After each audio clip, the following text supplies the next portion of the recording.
after her mother's death, a virgin girl is cast out of her mansion until a billionaire saves her from the streets of Las Vegas. Part 1. Calla Marie Bailey hadn't expected her mother's funeral to be the place where she'd lose everything else, too. She stood in the marble foyer of what had been her home for 23 years, watching her stepfather's lawyer slide documents across the console table. The house still smelled like the lilies from yesterday's service.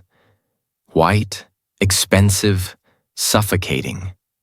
Her mother had loved lilies, had loved this house, had loved the man who was now taking it all away. "You have until tomorrow morning," the lawyer said, not unkindly, but not kindly either. Professional, detached. "Mr. Harrington has been more than generous given the circumstances." Generous. The word tasted like ash. Calla Marie's fingers trembled as she signed where he pointed. Her mother had been in the ground less than 48 hours, and already she was being erased. No inheritance, no trust fund, no legal claim to anything. Her mother had married Richard Harrington when Calla Marie was 16, and apparently she'd signed away her daughter's future in the process. "The circumstances," Calla Marie repeated quietly, "being that I'm not actually his daughter." The lawyer's pause was answer enough. He gathered his papers, snapped his briefcase shut, and left her standing in a house that no longer belonged to her. She didn't cry. Couldn't. The tears had dried up somewhere between her mother's last labored breath and the reading of a will that mentioned her exactly once. No provisions are made for Calla Marie Bailey, as she is not a legal dependent of this estate. Her phone buzzed.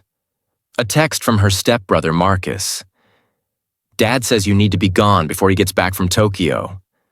Don't make this harder than it has to be." She'd known Marcus since he was 14, had watched him grow from an awkward teenager into a cold replication of his father. They'd never been close, but she hadn't expected cruelty either. Apparently, loyalty died with her mother too. Calla Marie walked upstairs to her bedroom, each step feeling like a countdown. She had one suitcase, $300 in her checking account, and absolutely nowhere to go. No father, never had one. No extended family. Her mother had been an only child, and her grandparents were long gone. The friends she'd had in high school had drifted away during her mother's long illness. And the ones from college had been Richard's doing anyway, daughters of business associates who'd stopped calling the moment the chemotherapy started. She packed methodically. Clothes, a few photos. Her mother's jewelry box, costume pieces mostly. The real diamonds had belonged to Richard's family. Her laptop, toiletries. Everything that mattered fit into one bag, which said something devastating about her life. By the time the sun set, she was standing on the corner of Desert Inn Road with her suitcase, watching luxury cars drift past like sharks in expensive water. Las Vegas sprawled around her, glittering and indifferent. She'd lived here her entire life, in the safe pocket of wealth, and had never actually seen the city before. Not like this. Not from the outside. The first night, she slept in a 24-hour diner, nursing coffee and pretending to read on her laptop until the manager told her she needed to order food or leave. She ordered toast, made it last 2 hours. The second night, she found a youth hostel downtown, the kind with bunk beds and shared bathrooms and backpackers who asked too many questions she didn't know how to answer. "Where are you from? What brings you to Vegas? How long are you staying?" She lasted 3 nights before her money ran out. On the 4th day, Calla Marie stood outside a plasma donation center, staring at the sign promising $50 for first-time donors, and felt something inside her crack. She was a college graduate, art history, useless now, who'd never held a job, never paid a bill, never had to think about survival. and now she was contemplating selling her blood just to eat. She didn't go in. Not that day. Instead, she walked until her feet ached and the sun baked the desperation into her skin. Walked past the casinos and the wedding chapels and the pawn shops that promised quick cash for anything valuable. She had nothing valuable left. By the time the sun began its descent, painting the sky in shades of orange and gold that felt almost mocking in their beauty, Cala Marie found herself on a bench outside the Bellagio, watching the fountains dance. She used to come here with her mother, back when her mother could still walk, could still smile without pain shadowing every expression. "You'll be okay," her mother had whispered near the end, her hand paper-thin in Cala Marie's grip. "You're stronger than you know."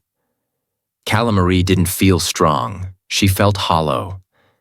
A security guard was watching her now. At that particular Vegas scrutiny reserved for people who didn't look like they belonged. Her clothes were still expensive. Designer jeans, a silk blouse, but her suitcase and the desperation in her eyes gave her away. She was a problem waiting to happen, and Las Vegas didn't tolerate problems that couldn't pay. She stood, pulling her suitcase behind her, and walked toward the street.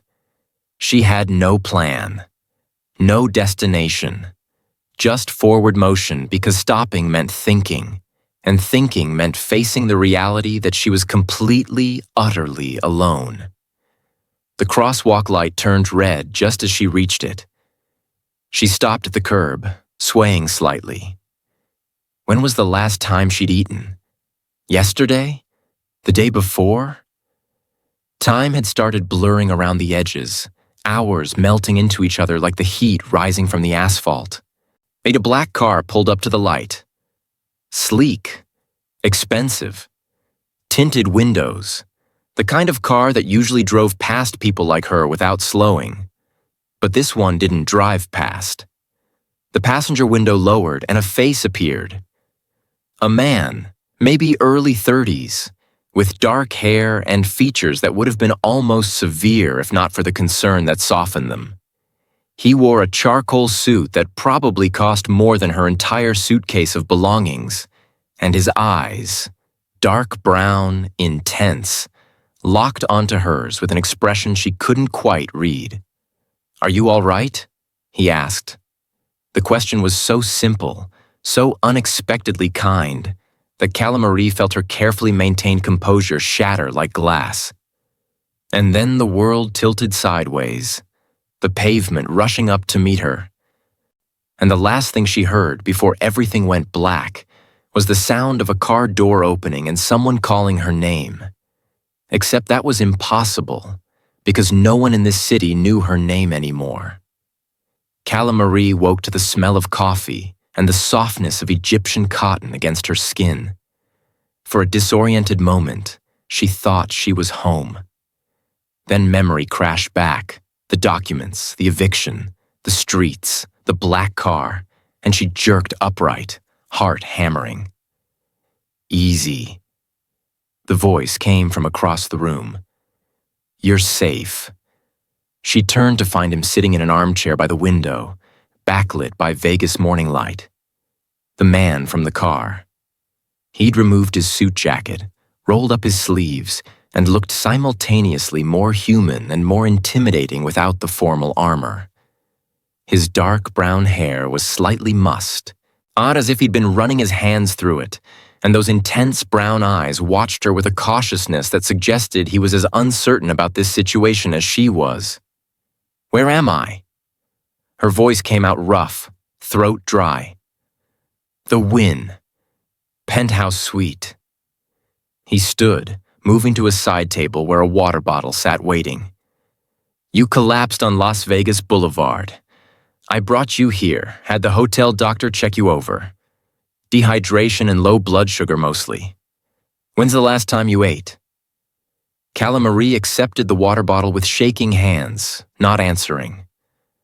The suite around her was obscene in its luxury. Floor-to-ceiling windows overlooking the Strip, Modern furniture that probably cost more. If you're enjoying the story so far, don't forget to hit that subscribe button. It really helps the channel grow and lets me keep bringing you more amazing love stories. All right, back to the story. More than most cars. Art on the walls that might have been originals.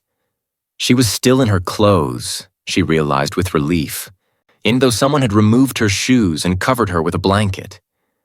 I should go, she said, pushing the blanket aside. Go where? The question stopped her. She had no answer, nowhere to go, no one to call. The full weight of her situation settled back onto her shoulders like a physical thing. He seemed to read something in her silence. I'm Tyrone Brett, he said quietly. And before you panic, I'm not. This isn't. He stopped, rubbed the back of his neck in a gesture that seemed at odds with his expensive watch and perfectly pressed shirt. I don't make a habit of bringing unconscious women to hotel rooms, but I couldn't just leave you there. Why not? The question came out sharper than she intended. People do it all the time in this city. Something flickered across his face. Maybe. But I'm not most people. There was a weight to the way he said it, a suggestion of history she couldn't quite parse. Calamarie studied him properly now. The strong jawline, the slight shadows under his eyes suggesting he hadn't slept. The way he held himself with a controlled tension that reminded her of a coiled spring. He was handsome in that severe, almost harsh way that probably intimidated most people. But right now, exhausted and desperate as she was, she found she wasn't intimidated at all, maybe because she had nothing left to lose. Calamarie Bailey, she said finally. And thank you for the room, the doctor. I'll pay you back. His mouth quirked, not quite a smile. How? The blunt question should have offended her. Instead, it felt like relief.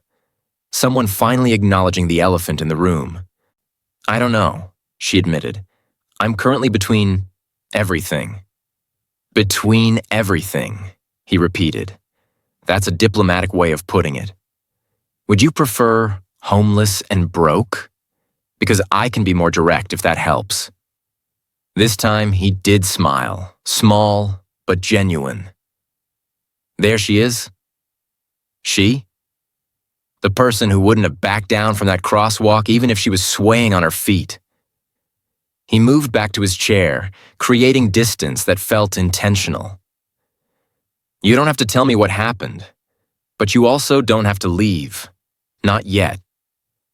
Calamarie's throat tightened. Kindness, she was learning, was harder to handle than cruelty. I can't afford this room for even one night.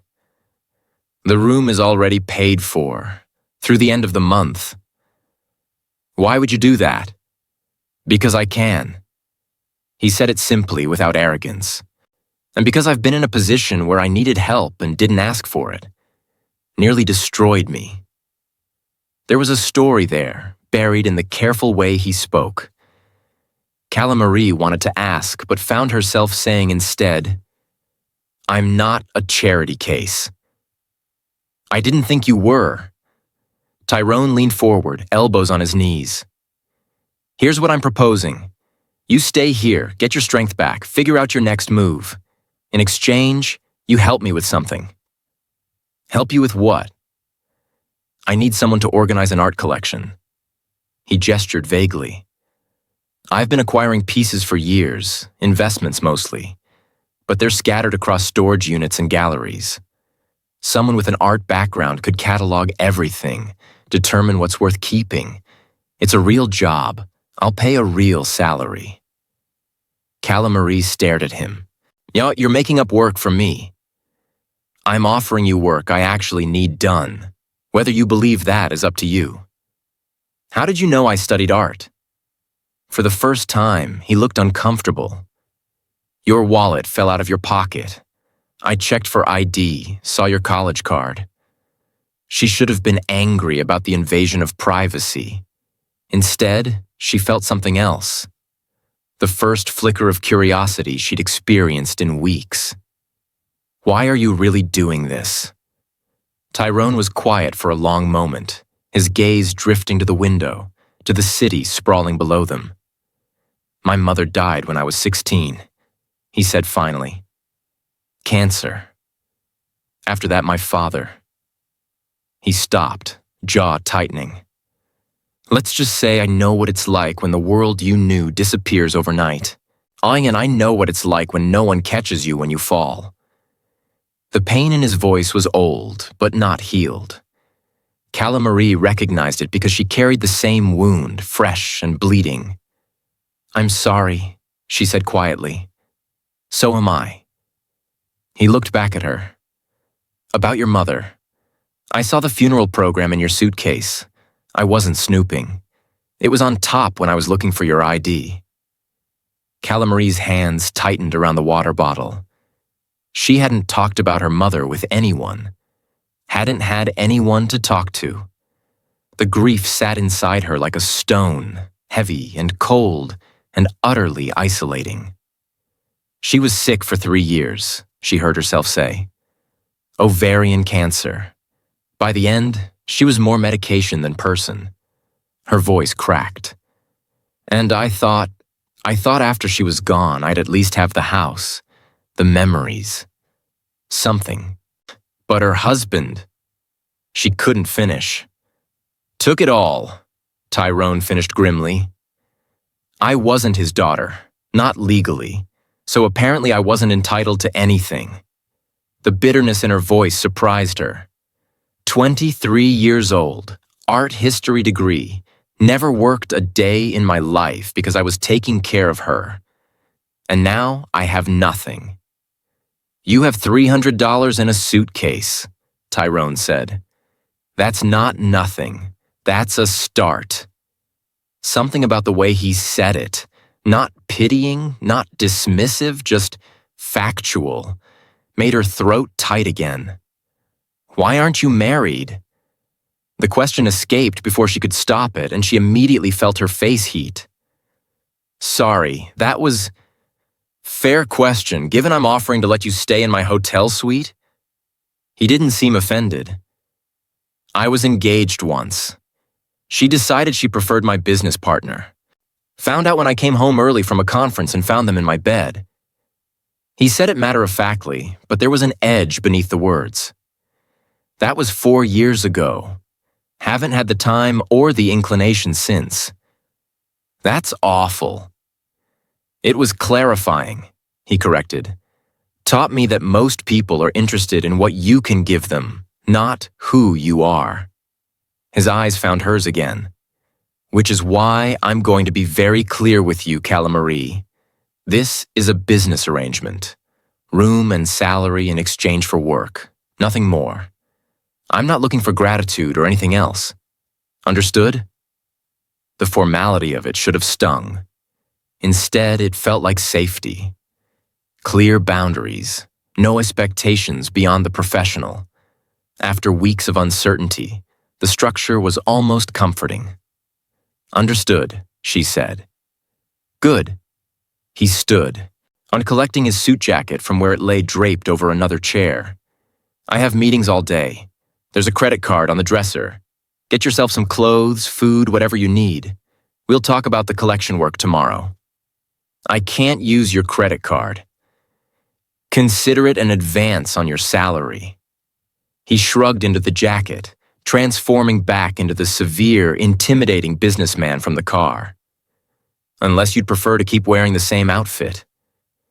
Cala Marie looked down at her rumpled jeans and silk blouse, now creased and slightly dirty from sleeping in them. Pride warred with practicality. Practicality won. "Thank you," she said quietly. Tyrone paused at the door. "Cala Marie, whatever happened before, whoever made you feel like you weren't worth helping, they were wrong." He left before she could respond, the door clicking shut with an expensive softness that seemed to echo in the sudden silence. Cala Marie sat in the enormous bed, in the ridiculous suite, and felt the first fragile thread of hope stitch itself through her chest.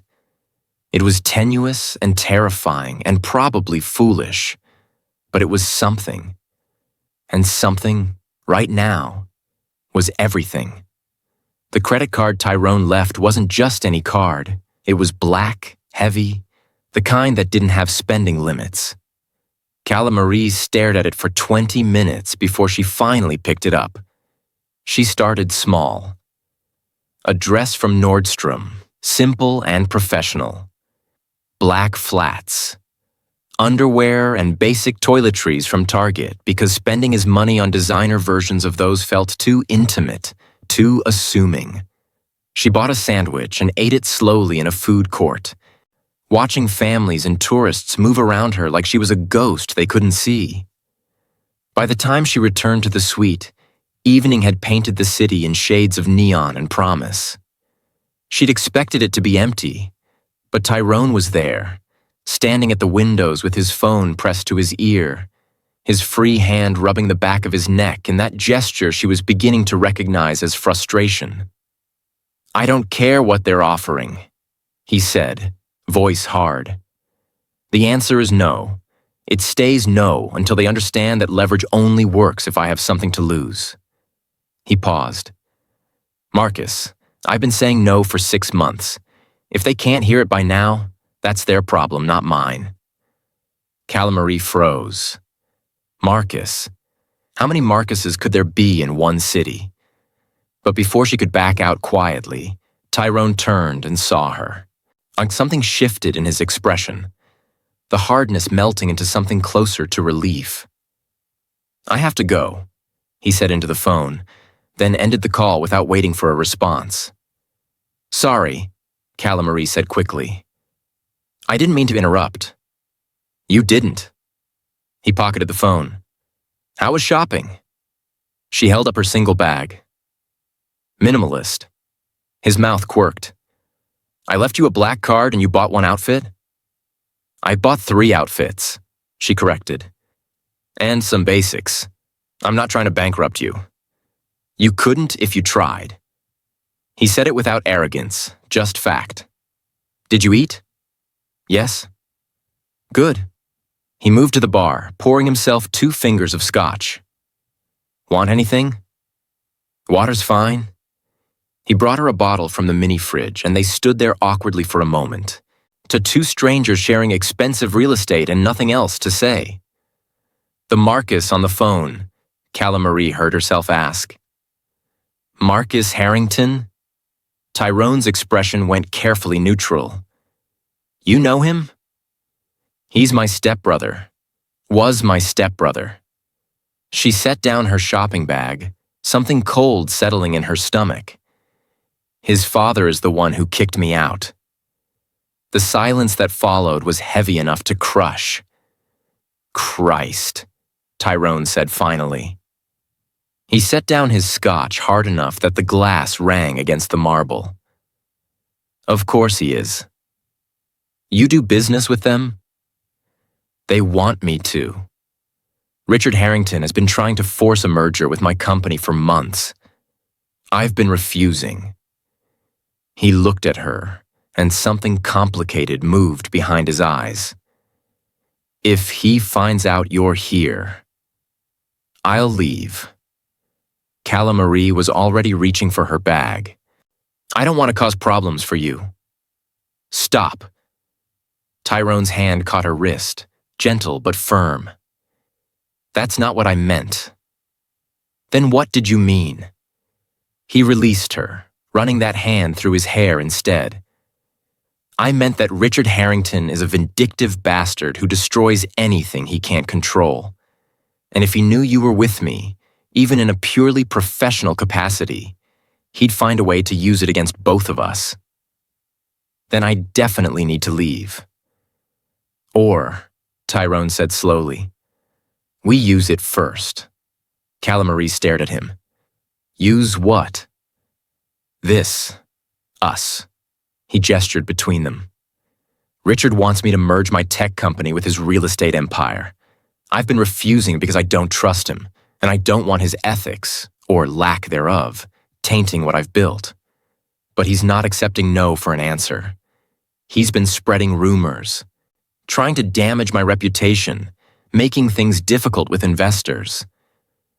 I don't understand what this has to do with me. Tyrone's jaw tightened, like he was about to say something he couldn't take back. Richard Harrington respects exactly two things: money and family. He built his entire empire on the appearance of being a devoted family man. Traditional values, conservative morality. The disgust in his voice was palpable.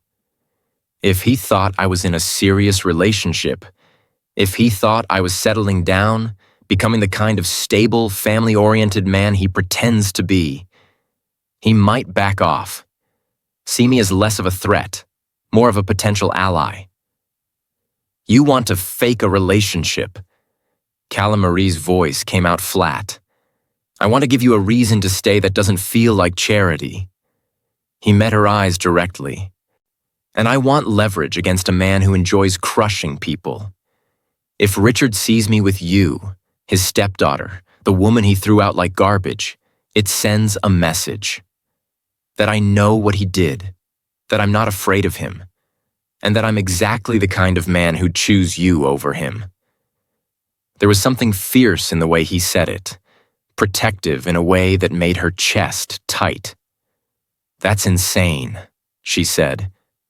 Probably. And manipulative. Definitely. And you'd be doing it to get revenge on a man who hurt me. No. Tyrone stepped closer, and she could see the absolute certainty in his dark brown eyes. I'd be doing it to protect what's mine. And right now, whether you like it or not, you're under my protection, which means anyone who hurts you has a problem with me. The possessiveness in his tone should have frightened her. Instead, it ignited something warm and dangerous in her chest. No one had ever protected her before. Not really. Her mother had tried, but illness had stolen her strength, and everyone else had just left. What would this fake relationship entail? She asked carefully. Public appearances. A few events where Richard and his circle would see us together. You'd stay here, work on the art collection like we discussed. That part is real. The relationship would just be enhanced for public consumption. Enhanced how? Dinners, benefits, maybe a weekend trip or two where we'd be seen together. He paused. We'd have to sell it, make it believable, but nothing inappropriate. Separate rooms, clear boundaries, just the appearance of something serious. Cala Marie's mind raced. It was manipulation, yes, but wasn't Richard's cruelty manipulation too? Like, wasn't throwing her out after her mother's death a kind of violence? And didn't she deserve the chance to show him, to show all of them, that she wasn't as disposable as they'd decided? What do I get out of this? She asked. Besides the salary and the room? Whatever you want within reason. Money, obviously. Connections if you want to start a career in art curation. A reference that would open doors anywhere in the world. He held her gaze. And the satisfaction of making Richard Harrington very, very uncomfortable. That last part sang through her like a bell. How long would we have to keep it up? 6 months, maybe less if he backs off sooner. And after you have enough money and experience to go anywhere, do anything, and I have my company intact. His expression softened slightly. Yeah, and maybe we both get to feel a little less alone for a while. The honesty of that last part broke something open inside her. Because he was right. She was desperately, crushingly alone. And the idea of having someone, even if it was fake, even if it was temporary, was so tempting it terrified her. I need time to think about it, she said. Take all the time you need. Tyrone moved back to the windows, giving her space. But Cala Marie, whatever you decide, you don't have to leave. The job offer was real, with or without the rest of it. She believed him, which was either the smartest or the stupidest thing she'd felt in weeks. That night, Cala Marie lay in the enormous bed in the guest room. Tyrone had taken the master suite, true to his word about boundaries, and stared at the ceiling. Her phone buzzed with a notification, and she checked it without thinking. An email from her stepbrother Marcus. "Heard you're still in Vegas. Dad wants me to remind you that any attempt to contest the will would be futile and expensive. Move on, Cala. There's nothing here for you anymore." She read it 3 times, feeling the familiar cocktail of grief and rage and helplessness churn in her stomach. Nothing here for her. Like she was nothing. Like her mother's entire life, her entire existence, counted for nothing. Cala Marie got out of bed, pulled on a robe, and walked barefoot through the dark suite to Tyrone's room. She knocked once, softly. He opened the door almost immediately, like he'd been awake too. He wore only black pajama pants, and she tried very hard not to notice the lean muscle of his chest and shoulders, the way his dark hair was mussed from lying down. I'll do it," she said. "The arrangement, all of it." Something flickered across his face. Triumph, maybe, or relief, or something more complicated. "You're sure?" "No." She showed him her phone, Marcus's email still glowing on the screen. "But I'm angry enough not to care." Tyrone read the message and his jaw went rigid. When he looked back at her, there was something almost feral in his eyes. "Then we have a deal?" Cala Marie extended her hand. "We have a deal." His hand closed around hers, warm and rough and solid. They shook once, formally, sealing an arrangement that felt anything but formal. "Tomorrow," Tyrone said, his voice rough. "I have a charity gala. Richard and Marcus will be there. It would be the perfect place to debut our relationship." "Tomorrow?" Her voice squeaked slightly. "Unless you need more time." "No." She lifted her chin, channeling every ounce of her mother's stubborn grace. "Tomorrow is perfect." Tyrone smiled then, slow and dangerous and absolutely breathtaking. "Then I suggest you use that credit card again.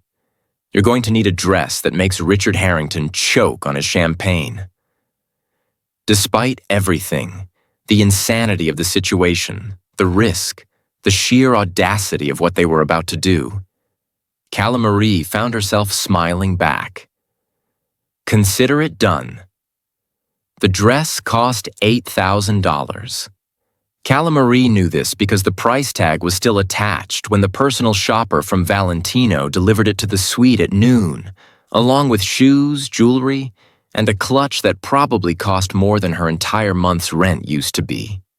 She stood in front of the mirror now, barely recognizing herself. The emerald silk clung to her curves in ways that felt both elegant and dangerous, the color making her dark brown skin seem to glow from within. Her natural curls had been tamed into an updo that was sophisticated without being severe, and the gold jewelry, simple, delicate, caught the light with every breath. She looked like someone who belonged in Tyrone's world. She looked like someone who could walk back into Richard Harrington's line of sight and make him regret everything. "Cala Marie?" Tyrone's voice came from the living room. "Car's here in 10. He stopped mid-sentence when she emerged from the bedroom. The look on his face was worth every penny of that $8,000. His eyes went wide, then dark, tracking from her face down the dress and back up again in a way that made her skin heat. And he opened his mouth, closed it, then seemed to forcibly collect himself. "You look..." He stopped, shook his head. "Richard's going to lose his mind." "That's the idea," she said, trying to sound confident even though her heart was hammering against her ribs. Tyrone moved closer, and she got her first full look at him in his tuxedo. He'd been handsome before, severe and controlled and magnetic. But this was devastating. The black tuxedo fit him like it had been designed on his body, emphasizing the breadth of his shoulders, the lean strength of his build. His dark brown hair was styled perfectly, and his brown eyes held something intense and focused that made her breath catch. "We should establish some ground rules," he said, stopping just outside of arm's reach. "For tonight." "Okay. I'll need to touch you. Nothing inappropriate. Hand on your back, arm around your waist. Things couples do." His jaw tightened. "But only if you're comfortable with it." "I'm comfortable." "If at any point you're not, tell me. We can adjust." The care in his voice did something strange to her chest. "What else?" "Richard will likely try to speak with you, with both of us. He'll be testing, trying to understand what this is." Tyrone's expression went hard. "Let me handle him. You don't owe him explanations or civility." "What if I want to speak to him?" Something fierce flashed across his face. "Then I'll be right beside you." The promise in those words settled something anxious inside her. She'd been alone for so long, facing everything by herself. The idea of having someone in her corner, even temporarily, was almost overwhelming. "How did we meet?" she asked suddenly. "If anyone asks, we need a story." Tyrone thought for a moment. "The truth, mostly. I saw you on the street. You weren't well. I helped. We talked, discovered we had chemistry, decided to see where it goes." His mouth quirked. "It's close enough to real that we won't trip over lies. Except the chemistry part is fake." His eyes met hers, dark and unreadable. "Is it?" The question hung between them, dangerous and electric. Calamarie's mouth went dry. She knew what he was doing, establishing the pretense, making sure they could sell this. But there was something in his gaze that didn't feel like pretending. "We should go," she said, breaking the moment before it could become something else. "Right." But Tyrone didn't move immediately. Instead, he reached into his pocket and pulled out a small velvet box. One more thing. He opened it to reveal a ring, white gold with a single diamond, elegant and understated and absolutely stunning. Calamarie's heart stopped. "That's not an engagement ring," he said quickly. "A promise ring, something that suggests we're serious without implying we're engaged. It'll make the relationship seem more established." "Tyrone, that's too much. It's necessary." He took the ring from the box. "May I?" She extended her right hand, trembling slightly. His fingers were warm as they closed around hers, steady as he slid the ring onto her fourth finger. It fit perfectly, catching the light and sending small rainbows across the wall. "How did you know my size?" "I'm very good at paying attention to details." His thumb brushed across her knuckles once, a gesture so casual and yet so intimate that it sent heat racing up her arm. Then he released her hand and stepped back. "Ready?" No, not even remotely. But Calamarie lifted her chin and channeled every ounce of her mother's strength. "Let's go make my stepfather miserable." Tyrone's answering smile was sharp enough to cut. "That's my girl." The possessiveness in those 3 words shouldn't have sent pleasure coursing through her. But it did. The gala was held at the Aria, in a ballroom that dripped crystal and excess. Calamarie had been to events like this before, back when Richard's money had bought her a place at these tables. But she'd always been in the background then, the stepdaughter who didn't quite fit, who reminded everyone of an inconvenient first marriage. Walking in on Tyrone's arm, she felt every eye in the room turn toward them. His hand was warm on the small of her back, proprietary and protective. He guided her through the crowd with the ease of someone who owned rooms like this, nodding to acquaintances, deflecting attempts to stop them with polite efficiency. They were headed somewhere specific, she realized, toward a table in the center of the room where Richard Harrington sat with Marcus and several board members from his company. "Breathe," Tyrone murmured against her ear, his breath warm on her skin. "I've got you." Richard saw them first. She watched the recognition move across his face in stages. Curiosity at Tyrone's approach, confusion when he registered Cala Marie, then something darker when he understood they were together. His expression went carefully blank, enough the way it always did when he was calculating. "Brett," Richard said, standing as they approached. He was in his late 50s, silver-haired and distinguished in the way that money bought. His smile didn't reach his eyes. "I didn't know you were attending tonight. Last-minute decision." Tyrone's hand pressed slightly firmer against her back. "I'd like to introduce you to Cala Marie Bailey, my girlfriend." The word hung in the air like a grenade. Marcus actually choked on his wine. Richard's smile froze completely. The board members looked between them with confused interest, clearly not understanding the significance but sensing drama. "Cala Marie," Richard said, recovering with the smooth ease of a practiced liar. "What a surprise." "Hello, Richard." She was proud of how steady her voice came out. "You look well." "As do you." His eyes swept over her dress, the jewelry, the way Tyrone's hand claimed her waist, and something ugly flickered beneath his composure. "I wasn't aware you two knew each other." "We met recently," Tyrone said smoothly. "Sometimes the most important connections happen when you least expect them." The pointed emphasis wasn't lost on Richard. His jaw tightened almost imperceptibly. "How fortunate," Richard managed. He gestured to the empty chairs at his table. "Please, join us." "Actually, we have our own table," Tyrone said. "But I wanted to pay our respects. After all, Cala Marie speaks so fondly of her family." The lie was delivered with such casual cruelty that Cala Marie almost laughed. She felt Tyrone's fingers flex against her back, asking a question. She placed her hand over his where it rested at her waist, squeezing once. "I'm okay. Keep going." "Does she?" Richard said flatly. "Constantly." Tyrone's smile was all teeth. "In fact, she's been helping me understand the importance of family loyalty. What we owe the people we call family.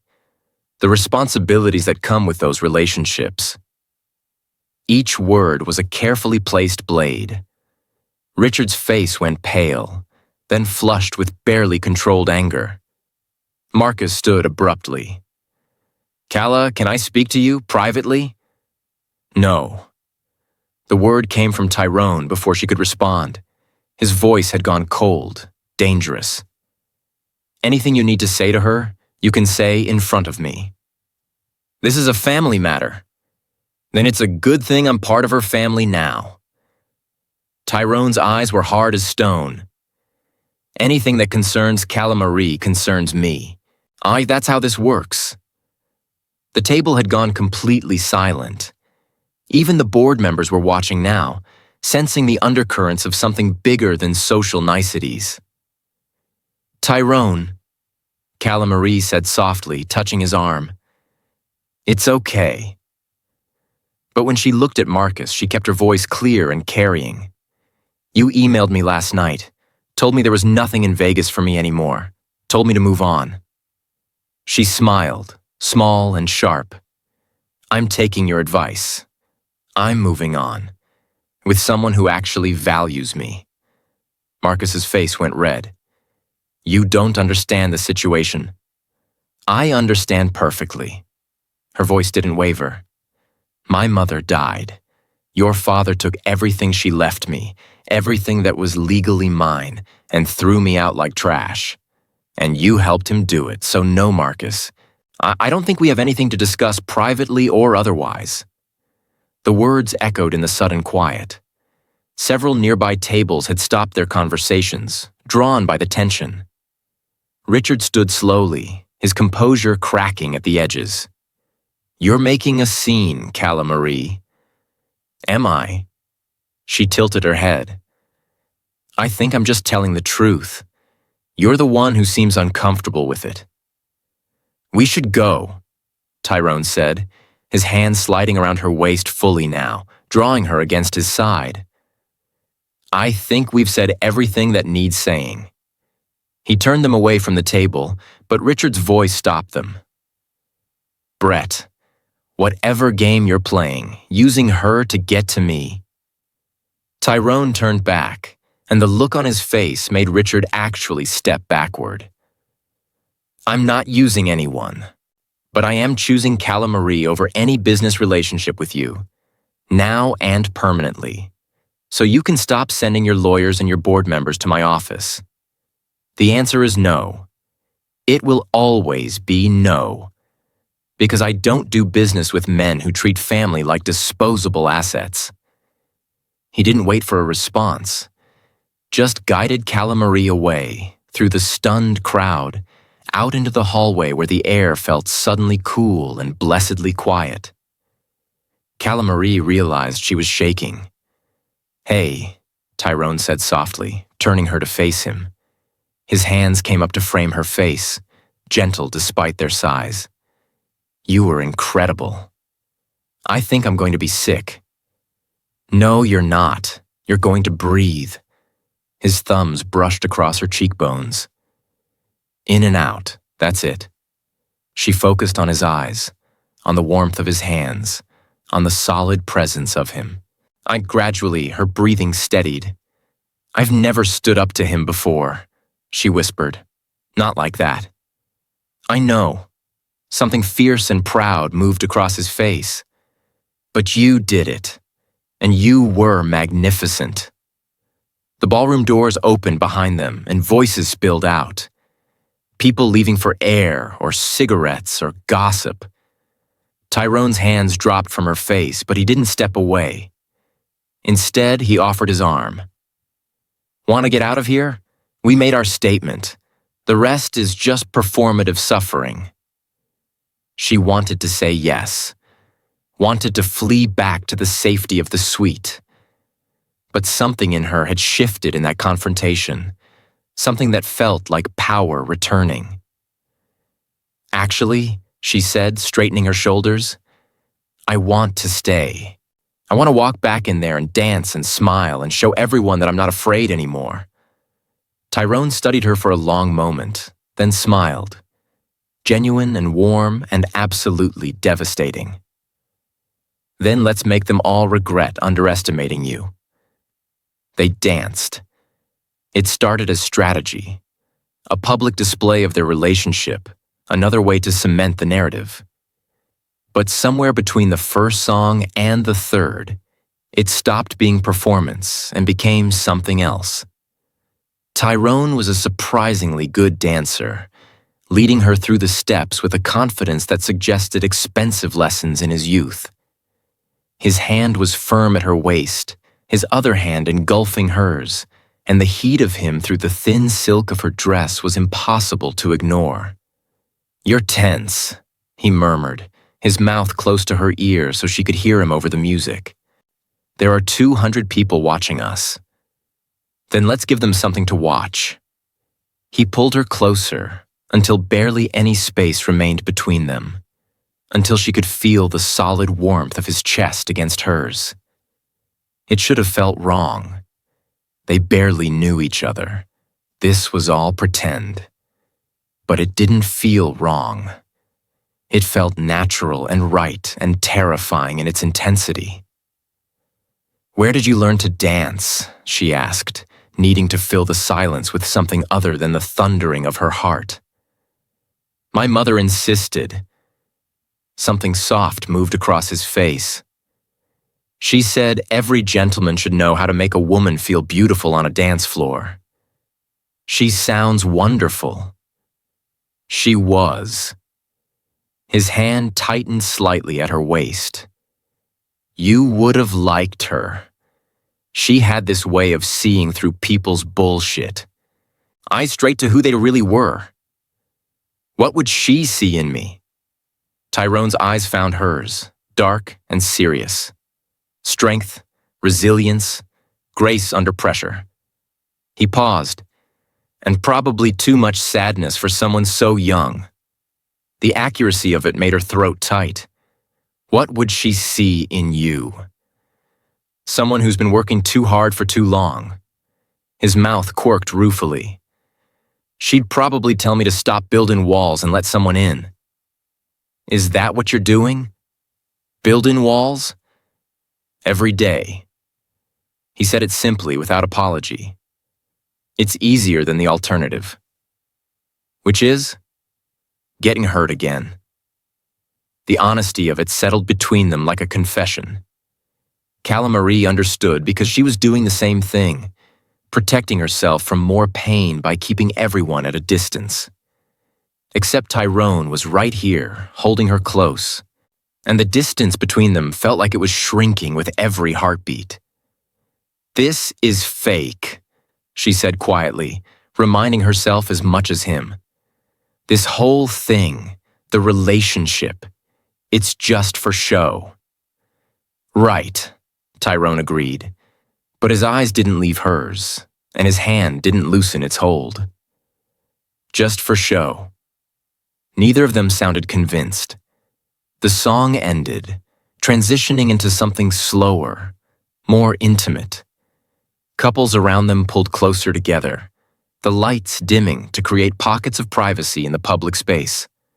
Tyrone's hand slid slightly higher on her back, his thumb tracing small circles that sent shivers racing up her spine. Calamarie, he said, his voice rough. Yes? If this wasn't fake? He stopped, jaw tightening like he was fighting with himself. If this was real, I'd tell you that you're the most captivating woman I've met in years. That watching you stand up to Richard tonight made me want to applaud. That this dress is making it very difficult to remember all my carefully maintained boundaries. Her breath caught. Tyrone. But it is fake, he continued, his eyes never leaving hers. So, I won't say any of that. I'll just dance with you and pretend I'm not thinking it. The space between what he was saying and what he was admitting was so thin it was almost transparent. Calamarie knew she should pull back, reinforce those boundaries he mentioned. Instead, she found herself leaning closer, her free hand coming up to rest on his chest where she could feel his heart racing. And if I told you, she said carefully, that I'm having trouble remembering this is fake too? What would you say to that? Tyrone's hand tightened on her waist, his eyes going impossibly darker. I'd say we're both in trouble. Maybe I don't mind being in trouble. Calamarie. Her name came out like a warning and a prayer. But before either of them could say anything else, someone cleared their throat nearby. They broke apart slightly, not far, but enough to remember they were in public, and turned to find a woman in her 60s standing there, elegant and sharp-eyed. Tyrone Brett, the woman said, her smile knowing. Are you going to introduce me to your girlfriend, or do I have to introduce myself? Tyrone's expression shifted into something more guarded but not unfriendly. Mrs. Chen, this is Calamarie Bailey. Calamarie, this is Dorothy Chen. She sits on the board of my company. And I've known this one since he was 25 and trying to convince me to invest in his startup, Dorothy said warmly, extending her hand.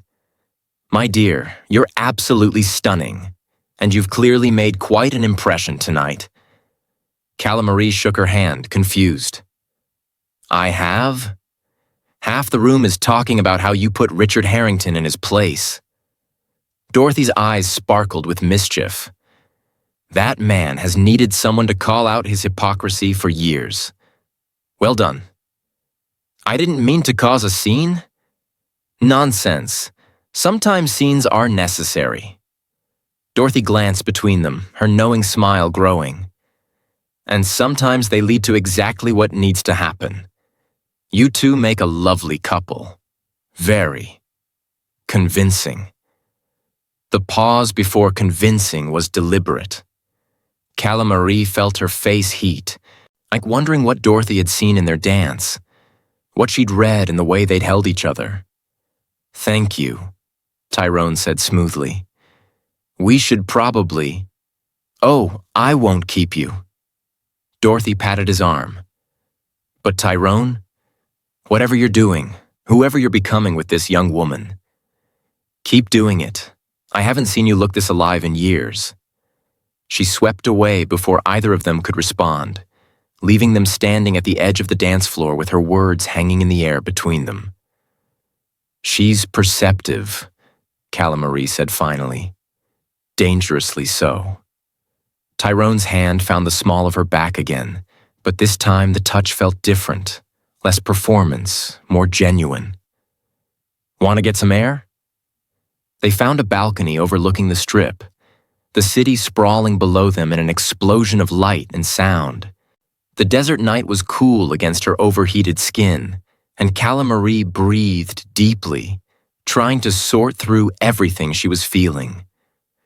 That went better than expected, Tyrone said, leaning against the railing beside her. Richard's rattled. Marcus is confused. And by tomorrow morning, everyone who matters will know we're together.